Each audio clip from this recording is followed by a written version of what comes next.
To assemble your Sonnet, begin by attaching the battery pack frame to the control unit. To attach the battery pack frame to the control unit, insert the hook on the control unit into the matching groove in the battery pack frame and push against the back of the battery pack frame until the release lever engages.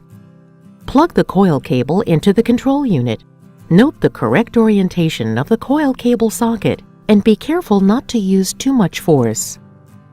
To attach the coil cable to a DL coil with a non-locking cover, plug the coil cable into the DL coil with the logo and arrow on the coil cable plug facing up.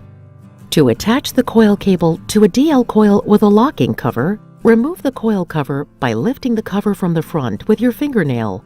Plug the coil cable into the DL coil base with the logo and arrow on the coil cable plug facing up, and close the cover by pressing the cover and base together. Insert the batteries into the battery pack frame with the positive poles facing out. Then slide on the battery pack cover and be careful not to use excessive force. The air inlets on the battery pack cover should be on the same side as the coil cable socket of the control unit.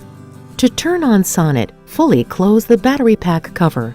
The battery pack can optionally be locked to make Sonnet tamper-proof. To lock the battery pack, use the screwdriver provided with your Sonnet kit to turn the lock clockwise until the notch is facing sideways to the battery pack. Be careful not to use too much force when you turn the lock. Sonnet is now ready to use.